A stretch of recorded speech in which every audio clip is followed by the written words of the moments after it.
Programme number 56. O Rajagopal, 2 കാർത്യായനിമാർ, പിന്നെ കുട്ടികളും പാട്ടുകളും. ആദ്യം 1-ാം കാർത്യായനി. ദൂരെ നിന്ന് വരുന്ന ബസ് ഓടിപ്പിടിക്കാനുള്ള ധൃതിയിലായിരുന്നു ഞാൻ. അപ്പോഴാണ് പിന്നിൽ നിന്ന് ഞങ്ങളുടെ കാർത്യായനിയെടുത്തി ഓടിക്കതച്ച് വരുന്നത് കണ്ടത്. എന്തിനാ കാർത്യായനിയെടുത്തി ഇങ്ങനെ ഓടുന്നത്? എന്തെങ്കിലും എന്നോട് പറയാനാണെങ്കിൽ ഞാൻ വൈകുന്നേരം എങ്ങോട്ട് എത്തുമല്ലോ.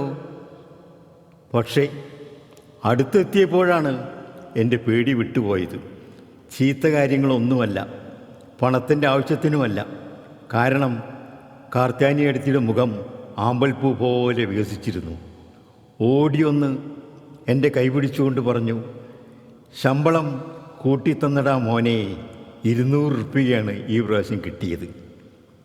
അത് പറഞ്ഞ കാർത്യായനിയെടുത്തി അതേ വേഗതയിൽ മടങ്ങിപ്പോയി. ഞാൻ സ്റ്റോപ്പിലെത്തിയതും ബസ് വന്നിരുന്നു. ഓടിപ്പിടിച്ച് കയറി. ഒരു സുഹൃത്ത് ഓഫർ ചെയ്ത സീറ്റിൽ ഇരുന്നു. ബസ്സിലിരിക്കുമ്പോൾ MT വാസുദേവൻ നായരുടെ ഒരു കഥാപാത്രത്തെ പോലെ ആയിരുന്നു ഞാൻ. അതായത് അയാൾക്ക് കരയണമെന്ന് തോന്നി, അതേപോലെ ചിരിക്കണമെന്നും. ഇവിടെ അല്പം ദൂരെയുള്ള അമ്പലത്തിലെ അടിച്ചുതലിക്കാരിയായിരുന്നു കാർത്യായനിയെടുത്തി. അവരുടെ ശമ്പളം കേട്ടാൽ നിങ്ങൾ ഞെട്ടരുത്. മാസം 100 രൂപ.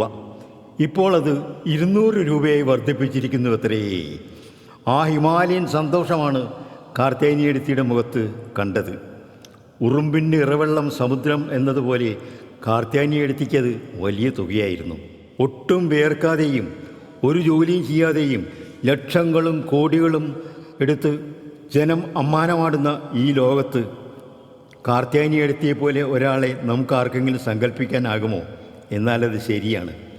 എന്നും വൈകുന്നേരത്ത് അമ്പലത്തിൽ നിന്ന് കിട്ടുന്ന ഭക്ഷണാവശിഷ്ടങ്ങളും കുറേ വിറകുകളുമായി മറ്റൊരു വിറകുകൊള്ളി പോലെ വീട്ടിലേക്ക് മടങ്ങുന്നത് ഗ്രാമക്കാർക്കൊരു നിത്യക്കാഴ്ചയായിരുന്നു. അസാരം ചില ദിവസങ്ങളിൽ വൈകുന്നേരം പുഴയോരത്തോ ഏതെങ്കിലും കുലിങ്കിൻ്റെ മീതെയോ കൂട്ടുകാരോടൊത്ത് ഞാൻ ഇരിക്കുന്നത് കണ്ടാൽ എൻ്റെ അടുത്തേക്ക് വന്ന് എൻ്റെ പോക്കറ്റിൽ കൈയിട്ട് പോക്കറ്റിലെ ചെറിയ നോട്ടുകൾ മാത്രം മാറ്റി അതിൽ നിന്ന് ഏറിയാൽ 10 20 രൂപ മാത്രം എടുക്കും. എന്നിട്ടൊരു ചിരിയും ചിരിച്ച് ഒരു നടപ്പുണ്ട്. 2 3 ദിവസത്തിനുള്ളിൽ എടുത്ത തുക അതേമാതിരി പോക്കറ്റിൽ തന്നെ കൊണ്ടിടുകയും ചെയ്യും. പിന്നെയും ഒരു ചിരി ചിരിച്ച് ഒരു നടത്തമുണ്ട്. മാസം 20-ാം തീയതിക്ക് ശേഷമേ കാർത്യായനിയെടുത്തി കടം വാങ്ങാറുള്ളൂ. കാർത്യായനിയെടുത്തി ഗ്രാമത്തിൽ വേറെ ആരോടെങ്കിലും കടം വാങ്ങിയതായി ഇതേവരെ കേട്ടിട്ടില്ല. ഒരു പ്രത്യേക അവതാരം തന്നെയായിരുന്നു കാർത്യായനിയെടുത്തി. എനിക്കും എൻ്റെ കുട്ടികൾക്കും ഇതൊക്കെ മതി, ഇങ്ങനെ കഴിഞ്ഞാലും മതി എന്ന അഭിപ്രായമായിരുന്നു അവർക്ക്. എനിക്ക് എൻ്റെ ഭഗവതിയുണ്ട് എന്ന ഉത്തമ വിശ്വാസമായിരുന്നു അവർക്ക്. എൻ്റെ ജീവിതത്തിൽ ഇങ്ങനെയൊരു ക്യാരക്ടറിനെ കണ്ടതായിട്ട് ഓർക്കുന്നതേയില്ല. ഉണ്ടായിട്ട് വേണ്ടേ കാണാൻ. 2-ാം കാർത്യായനി. യൂട്യൂബിൽ പരിപാടികൾ അവതരിപ്പിച്ചിരുന്ന 7 നീണ്ട വർഷങ്ങൾക്കുള്ളിൽ 2-ാം കാർത്യായനിയെ ഞാൻ നിങ്ങൾക്ക് ഒരിക്കൽ പരിചയപ്പെടുത്തിയിരുന്നുവോ എന്നാണ് എൻ്റെ ഓർമ്മ. ഈ കാർത്യായനി എന്ന കാർത്യായനിയെടുത്തിയെ ഞാൻ കണ്ടിട്ടില്ല. എങ്ങനെ കാണാനാണ്? അവർ ഒരു പ്രശസ്ത എഴുത്തുകാരിയുടെ ബന്ധുവും കഥാപാത്രവും മറ്റുമായിരുന്നല്ലോ. കമല എന്ന പേരിൽ ജനിക്കുകയും ആമി എന്ന പേരിൽ വിളിക്കുകയും മാധവിക്കുട്ടി എന്ന പേരിൽ എഴുതുകയും അവസാനം സുരയ്യ എന്ന പേരിൽ മരിക്കുകയും ചെയ്ത മാധവിക്കുട്ടിയുടെ ഏറ്റവും മനോഹരവും കരളലിയിക്കുന്നതും ആത്മനിഷ്ഠവുമായ ഒരു ചെറുകഥയാണ് കാർത്യായനിയെടുത്തി. അതിൻ്റെ ആദ്യ ഭാഗം കേട്ടപ്പോൾ തന്നെ എനിക്കെൻ്റെ ഹൃദയമിടിപ്പ് നിലച്ച പോലെയാണ് തോന്നിയത്. ഇതാ ആ ഭാഗം എൻ്റെ ഓർമ്മയിൽ നിന്ന് എഴുതുന്നു. തെറ്റുണ്ടെങ്കിൽ മാപ്പ് തരിക. നല്ല ചാറ്റൽ മഴയുള്ള ഒരു സായം സന്ധ്യയിലാണ് ഞങ്ങളുടെ ഒരു അകന്ന ബന്ധു കൂടിയായ കാർത്യായനിയെടുത്തി ഒരു പഴയ സഞ്ചിയിൽ തൻ്റെ ആകെയുള്ള വസ്ത്രങ്ങളുമായി അവിടെ തുന്നിക്കെട്ടിയ സാരിയും എടുത്ത് ഞങ്ങളുടെ പടി കടന്ന് വന്നത്. ഉമ്മറത്തേക്കൊന്നും ഒട്ടും നോക്കാതെ വടക്ക് വശത്തേക്ക് നടന്ന് അവർ ഞങ്ങളുടെ അടുക്കളയിലേക്ക് കയറി. പിന്നെ ആ അടുക്കളയിലെ കരിയും പുകയും പച്ചവറക് ഊതിക്കത്തിക്കലുമായി 42 വർഷം കാർത്യായനിയെടുത്തി ആ ഇരുട്ടിൻ്റെ ലോകത്ത് മാത്രം ജീവിച്ചു. അവസാനം ക്യാൻസർ പിടിച്ച് മരിക്കുന്നതുവരെ. ഒരിക്കൽ പോലും ഞങ്ങളുടെ ഉമ്മറത്തേക്ക് വരാതെ ജീവിതം ഹോമിച്ചു തീർത്തു. പ്രിയപ്പെട്ടവരെ, ഇത്തരം കാർത്യായി എഴുത്തിമാർ നമുക്ക് ചുറ്റും ഇപ്പോഴുമുണ്ട്. ആരുണ്ട് അവരെ ശ്രദ്ധിക്കാൻ? നമ്മുടെ നാട് വികസിച്ച് ഇനി വികസനം തന്നെ വേണ്ട എന്ന ഒരവസ്ഥയിലാണ് എത്തിയിരിക്കുന്നത്. എത്രേ നമുക്ക് നന്നായിട്ടൊന്ന് ചിരിക്കാം, അല്ലേ? അടുത്തത് കുട്ടികളും പാട്ടുകളും. പ്രിയപ്പെട്ടവരെ, ഇത് TV ചാനലുകളുടെ കാലമാണല്ലോ. ഈയിടെയായി മിക്ക ചാനലുകളും കുട്ടികളുടെയും ചെറുപ്പക്കാരുടെയും ഗാനാലാപന മത്സരങ്ങൾ സംഘടിപ്പിക്കുന്നതായി കാണുന്നു. ഒഴിവുള്ളപ്പോഴൊക്കെ ഞാനും എൻ്റെ സുഹൃത്തുക്കളും ഇതൊക്കെ കാര്യമായി ശ്രദ്ധിക്കാറും അഭിപ്രായങ്ങൾ തട്ടിവിടാറും ഉണ്ട്. എൻ്റെ വീട്ടിൽ സാധാരണ ഫ്ലവേഴ്സ് TV എന്ന ചാനലാണ് ശ്രദ്ധിക്കാറ്. ഇതേവരെ കണ്ടിടത്തോളം എനിക്ക് തോന്നിയത് നമ്മുടെ കുട്ടികളിൽ ചില സംഗീത രത്നങ്ങൾ ഒളിച്ചിരിക്കുന്നുണ്ട് എന്നാണ്. ഒന്ന് തേച്ചു മിനുക്കിയാൽ അവർ വൈഡൂര്യങ്ങളായി തിളങ്ങും. കാരണം അവരുടെ മനസ്സും ലോകവും അത്രയും നിഷ്കളങ്കവും സൗന്ദര്യാത്മകവുമാണ്. ONVയുടെ അല്പം വരികളാണ് പെട്ടെന്ന് എനിക്ക് ഓർമ്മ വരേണ്ടത്. സപ്തവർണ്ണങ്ങൾ നൃത്തമാടും നിൻ ഉൾപ്രപഞ്ചത്തിൻ സീമയിൽ ഞങ്ങൾ കേൾക്കാത്ത പാട്ടിലേ സുരവർണ്ണരാജികളില്ലയോ ഇല്ലയോ. Some remedies are worser than the disease എന്നൊരു ചൊല്ലുണ്ട്. അതായത് ചില ചികിത്സകൾ രോഗത്തെക്കാൾ വൃത്തികെട്ടതാണ് എന്നർത്ഥം. ചില ജഡ്ജസിൻ്റെ വ്യക്തിപരമായ നിരീക്ഷണങ്ങൾ കുട്ടികളെ പിറകോട്ടടിക്കാറുണ്ടോ എന്ന സംശയം എനിക്ക് തോന്നാറുണ്ട്.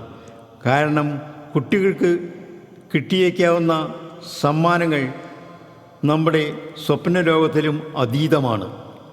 ചില ജഡ്ജസ് അവരുടെ പൊള്ളയായ പാണ്ഡിത്യങ്ങൾ കുട്ടികൾക്കും കാണികൾക്കും മേലെ കെട്ടിയേൽപ്പിക്കാറുണ്ട്. പേരുകൾ ഞാൻ പറയുന്നില്ല. കുട്ടികളല്ലേ, അവർ വലിയവരാകാൻ എത്ര കാലം പിടിക്കും? ചില ചാനലുകളിൽ കണ്ട ശരത്ത്, റിമി ടോമി, മധു ബാലകൃഷ്ണൻ എന്നിവർ കുട്ടികളുടെ ഹൃദയമിടിപ്പ് നന്നായി മനസ്സിലാക്കുന്നവരായി എനിക്ക് തോന്നിയിട്ടുണ്ട്. എൻ്റെ ഓർമ്മയിൽ വരുന്ന ഒരു തമാശ സംഭവം ഞാൻ ഓർക്കുന്നു. ഞാൻ പലപ്പോഴും സന്ദർശിക്കാറുള്ള എൻ്റെ ഒരു സുഹൃത്ത് ഭവനം ഉണ്ടായിരുന്നു. ഞാനവിടെ ചെല്ലുമ്പോഴൊക്കെ എനിക്കേറെ ഹൃദ്യമായ പെരുമാറ്റവും സ്വീകരണവും കിട്ടാറുണ്ട്.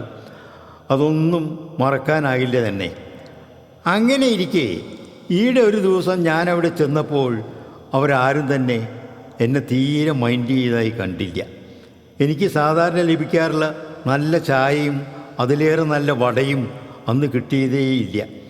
ആ വീട്ടുകാരും അയൽവാസികളുമൊക്കെ ഒരു പ്രത്യേക കാഴ്ചയിൽ മുഴുകിയിരിക്കുകയായിരുന്നു. എന്താണെന്നല്ലേ, എൻ്റെ ചങ്ങാതി മുകുന്ദൻ്റെ പെങ്ങൾ സുമംഗലിയുടെ കുട്ടി ആദ്യമായി നടക്കാൻ തുടങ്ങുകയാണ്. ആ ചെറിയ മണിക്കുട്ടൻ നടക്കാൻ ശ്രമിക്കുന്നു. അതാ വീഴുന്നു, വീണ്ടും എഴുന്നേൽക്കുന്നു, വീണ്ടും നടക്കുന്നു. അങ്ങനെ ആകെ സ്വർഗീയമായ സന്തോഷാവസ്ഥയിലായിരുന്നു ആ വീടാകെ. 100 വയസ്സായ അവിടുത്തെ കാരണവർ വരെ ചിരിച്ചു മയങ്ങുകയാണ്. അപ്പോഴാണതുണ്ടായത്. എവിടെ നിന്നോ കയറി വന്ന ഒരു വൃത്തികെട്ട മനുഷ്യൻ ഇത് നോക്കി പറയുകയാണ്, ഇതിലെന്താണ് ഇത്ര അത്ഭുതം, ഇതിൽ നന്നായി ഞാൻ നടന്നു കാണിക്കാമല്ലോ എന്ന്. ചൂല് ചാണകവെള്ളത്തിൽ മുക്കി അയാളെ അടിക്കണമെന്നാണ് എനിക്ക് അല്പം തോന്നിയതെങ്കിലും എനിക്ക് ചെയ്യാൻ കഴിഞ്ഞില്ല. ചാനലുകളിലെ ചില ജഡ്ജിമാരും അങ്ങനെയാണ്.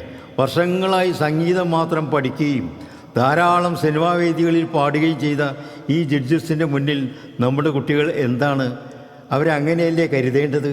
എന്നിട്ടും ചില കുട്ടികൾ ചില ഗാനങ്ങൾ മൂലാതിശയത്തോടെ പാടിയത് മറക്കാനാവില്ല തന്നെ. 2-3 മത്സരങ്ങൾക്ക് മുമ്പ് 1ാം സമ്മാനമായി ഫ്ലാറ്റ് കിട്ടിയ രാജി എന്ന പെൺകുട്ടി അവളുടെ ഫൈനൽ റൗണ്ടിൽ പാടിയ സുഹൃതം എന്ന MT പടത്തിലെ കടലിനഗാധമാം നീലിമയിൽ മുത്തുപോലെ പവിഴം പോലെ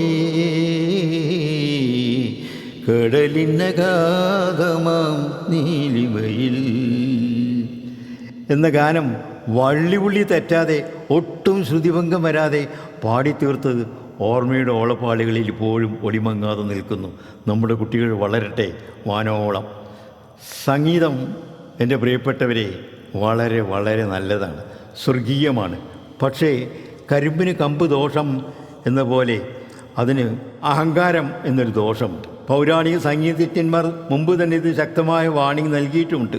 ഇതിൽ നിന്ന് ആർക്കും ഊരിച്ചാടാൻ പറ്റില്ല. പ്രവീണരായ സംഗീതജ്ഞന്മാർ നമ്മുടെ യേശുദാസ് പോലും ഇതിൽ നിന്ന് ഭിന്നമല്ല. അവരാകുന്ന വടവൃക്ഷത്തിൻ്റെ ചുവട്ടിൽ ചെറിയ ചെടികൾ വലുതായി വരുന്നത് അവർക്ക് പിടിക്കില്ല. ഞങ്ങളുടെ ചെറുപ്പകാലത്ത് ചിലപ്പോഴൊക്കെ ഞങ്ങൾ നിലവിട്ട് പെരുമാറുമ്പോൾ എൻ്റെ അമ്മ എപ്പോഴും നടത്താറുള്ളൊരു പ്രയോഗമുണ്ട്: വല്ലാതെ നിലവിട്ട് കളിക്കേണ്ട, ഗമ കഴിഞ്ഞാൽ പതയാണ്, ആരും മറക്കരുത്. ഞങ്ങൾക്ക് ആർക്കും അതൊട്ടും തീരെ മനസ്സിലായില്ല അന്ന് എന്നത് വേറെ കാര്യം. ഒരിക്കൽ വല്ലാതെ വളർന്ന എൻ്റെ കയ്യിലെ നഖങ്ങൾ കണ്ടപ്പോൾ അമ്മയ്ക്ക് ദേഷ്യം പിടിച്ചു. അമ്മ എൻ്റെ കൈ പിടിച്ച്, എടാ രാക്ഷസ, നിനക്ക് എന്തിനാണ് ഇത്ര വലിയ നഖങ്ങൾ എന്നും പറഞ്ഞ് മൂർച്ചയുള്ളൊരു കത്തിയെടുത്ത് അത് മെല്ലെ വേദനിക്കാതെ മുറിച്ച് കളയവേ ഞാൻ അമ്മയോട് ചോദിച്ചു, അമ്മ ഇടയ്ക്കൊക്കെ പറയാറുണ്ടല്ലോ ഗമ കഴിഞ്ഞാൽ പതയാണെന്ന്, എന്താണ് അതിൻ്റെ അർത്ഥം? അപ്പോഴമ്മ ചിരിച്ചു. എന്നിട്ട് എൻ്റെ കൈ വിട്ടു. കുറച്ച് വിട്ടു നിൽക്കാൻ പറഞ്ഞു. എന്നിട്ട് വളരെ ശ്രദ്ധയോടെ സരിഗമ പദനിസ ചൊല്ലാൻ പറഞ്ഞു. ഞാനത് ചൊല്ലിയപ്പോൾ അമ്മ പറഞ്ഞു, ഇപ്പോൾ മനസ്സിലായില്ലേ?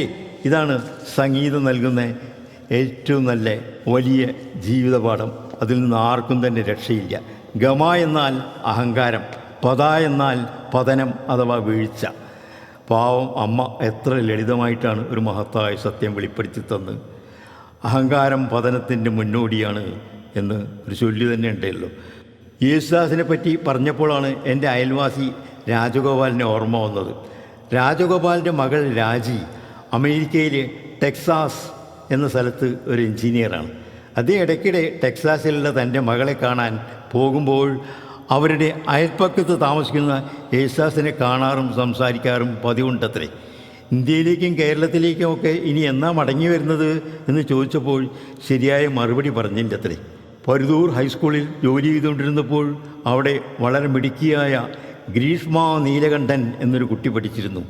അവളുടെ ഉറ്റ സുഹൃത്താണ് ഈ രാജഗോപാലിൻ്റെ മകൾ. ഗ്രീഷ്മ എൻ്റെ പ്രിയങ്കരനായ സഹപ്രവർത്തകൻ കൃഷ്ണകുമാറിൻ്റെ മരുമകളും കൂടിയാണ്. ഞാൻ തിരുനാവായിൽ ഒരു അധ്യാപകനായിരിക്കെ ഗ്രീഷ്മയുടെ അച്ഛൻ നീലകണ്ഠൻ എൻ്റെ ക്ലാസ്സിലെ കുട്ടിയായിരുന്നു. കൂട്ടത്തിൽ ഒന്നുകൂടി പറയട്ടെ, ഗ്രീഷ്മ ഒന്നാന്തര ജേർണലിസ്റ്റ് കൂടിയാണ്. ഇന്ത്യൻ എക്സ്പ്രസ്സിലായിരുന്നു കുറേ കാലം. അവസാനം എൻ്റെ മനസ്സിലൊരു ഓർമ്മ കൂടി. വർഷങ്ങൾക്ക് മുമ്പാണത്. അതായത് എൻ്റെ BEd കോഴ്സ് കഴിഞ്ഞ ഉടനെ ഞാൻ അരിയല്ലൂർ എന്ന സ്ഥലത്ത് MV ഹൈസ്കൂളിൽ ഫിസിക്കൽ സയൻസ് ടീച്ചറായി ജോലി ചെയ്യുന്ന കാലം. എൻ്റെ ക്ലാസ്സിൽ TP കമ്മത്ത് എന്ന ഒരു കടപ്പുറം വാസിയായ ഒരു കുട്ടി പഠിച്ചിരുന്നു. മുസ്ലിം ലീഗിൻ്റെ വിദ്യാർത്ഥി നേതാവായിരുന്നു അവൻ. പിന്നീട് അവന് വലിയ ലീഗിൻ്റെ നേതാവായി ഉന്നതമായ സ്ഥാനങ്ങളൊക്കെ നേടി എന്നറിഞ്ഞു. ഈയിടെ മരിച്ചതായി അറിഞ്ഞു. പത്രത്തിൽ ഫോട്ടോവും മറ്റും ഉണ്ടായിരുന്നു. അതുകൊണ്ട് മാത്രമാണ് വിശ്വസിച്ചത്. കാരണം അവൻ അത്രമാത്രം ആരോഗ്യവാനായിരുന്നു, സ്നേഹസമ്പന്നനുമായിരുന്നു. സ്കൂളിൽ ഞങ്ങൾ സ്റ്റാഫംഗങ്ങൾ ഉച്ചഭക്ഷണം കഴിഞ്ഞ് പരദൂഷണമടക്കമുള്ള പല കാര്യങ്ങൾ പറഞ്ഞുകൊണ്ടിരിക്കെ അതാ കമ്മതിൻ്റെ തല വാതിൽക്കൽ. എന്നെ വിളിക്കുകയാണ്. ഞാൻ ചെന്നു. എന്താ കമ്മതേ, എന്തു പറ്റി? ഒന്നും പറ്റിയില്ല സാർ, ആ ചെറിയ മാവിൻ്റെ ചുവട്ടിലേക്കൊന്ന് വരണം, ഒരു ചെറിയ കാര്യമുണ്ട്. ഞാൻ ഉടനെ ചെന്നു. നോക്കി, അടിപിടിയൊന്നുമല്ല, ആശ്വാസമായി. കമ്മതിൻ്റെ ക്ലാസ്സിലെയും മറ്റു ക്ലാസ്സുകളിലെയും കുറേ കുട്ടികൾ അവിടെ കൂടിയിരിക്കുകയാണ്. ഞാൻ ചെന്നപ്പോൾ കമ്മത് പറയുകയാണ്, സാർ, ഈയിടെ റിലീസായ കുമാരസംഭവം എന്ന പടത്തിലെ കൽപ്പക പൂഞ്ചോല കരയിൽ വാഴും എന്ന പാട്ട് സാർ ഞങ്ങൾക്ക് വേണ്ടി ഒന്ന് പാടിത്തരണം. എനിക്കത് നന്നായി അറിയാമായിരുന്നു. ഞാനത് വളരെ ശ്രദ്ധയോടെ ഓരോ കുട്ടിയുടെ മുഖവും ശ്രദ്ധിച്ചുകൊണ്ട് പാടി. കൽപ്പക പൂഞ്ചോല കരയിൽ വാഴും ഗന്ധർവ ഭഗവാനെ കാണേണം. അങ്ങനെയായിരുന്നു. അതിൻ്റെ കൂടെ ഒരു തമാശയും കൂടി വന്നു. ആ പാട്ടിൽ ഇങ്ങനൊരു വരിയുണ്ടായിരുന്നു: അപ്സര സ്ത്രീകൾ തൻ വക്ഷോജ സിന്ദൂരം ആപാദചൂഢം അണിഞ്ഞവനേ. അങ്ങനെ ഒരു വരി ഉണ്ടായിരുന്നു. കുട്ടികളൊക്കെ ചോദിച്ചു, എന്താ സാർ ഈ വക്ഷോജ സിന്ദൂരം എന്ന്. ഞാൻ പറഞ്ഞു, നിങ്ങളുടെ മലയാളം ടീച്ചറായ കൗസല്യ ടീച്ചറോ ഗോവിന്ദ മാഷോ ഒക്കെ പോയി ചോദിച്ചു നോക്കൂ, അപ്പോൾ പറഞ്ഞു തരും എന്ന് പറഞ്ഞു.